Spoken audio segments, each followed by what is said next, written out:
voyez, nous les enfants de la diaspora, là, qui sommes nés en diaspora, pour comprendre la politique dans notre pays d'origine, c'est compliqué, hein.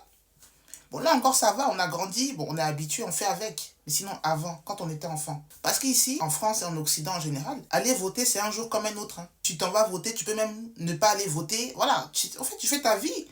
Tu vas voter, mais tu dors tranquille, tu vas, c'est un jour comme un autre. Là-bas.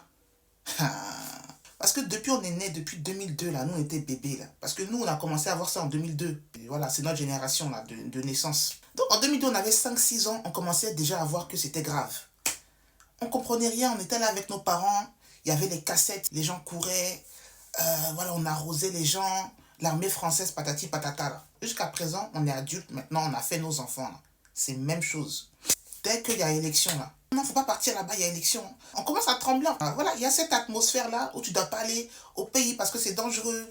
Où les gens disent, ah, nous, on va se chercher dans les pays voisins parce que voilà, nous, on veut pas d'embrouille. Enfin, soi-même, en fait, quand je réfléchis à tout ça, je remercie mes parents d'être venus en France. Je remercie mes parents d'être venus ici pour être loin de tout ça, là. Moi, j'ai une anecdote à vous raconter. En 2011, ouais, où ils ont annoncé les deux présidents en Côte d'Ivoire, là, les deux présidents, là. Un côté a annoncé Gbagbo, l'autre côté a annoncé Ado. Déjà, ça commençait à se moquer de nous. Et nous, en tant qu'enfants, j'étais en quatrième. J'avais un prof qui était très raciste, mon prof d'histoire géo. Ce vieux prof, ce vieux gars-là, commençait à se moquer de nous. Les élèves de la classe disaient, ah, mais ils savent pas compter dans votre pays ou quoi? Ils savent pas compter parce qu'il y avait deux présidents. Mais nous-mêmes, on est mélangés en fait. Nos parents nous font politique, mais nous, on n'est pas encore, voilà, on les regarde. Je me rappelle, mon prof d'histoire géo m'avait dit que, alors, toi, tu préfères le jeune Alassane ou le vieux Gbagbo? Et c'est là qu'il y a un ami, un camarade de classe à cette époque-là qui m'a dit, mais tu sais que, il dit ça, mais Alassane est plus vieux que Gbagbo, hein.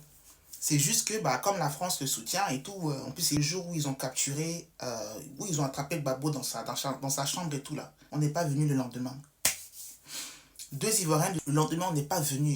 Je m'en souviens, je me souviens très bien. Vous allez se moquer de nous, oui, voilà, voilà, voilà. Politique africaine, si on te dit que tu as compris, tu n'as pas bien compris, comme on dit. Papa, maman, merci. Ah, je comprends beaucoup de choses maintenant.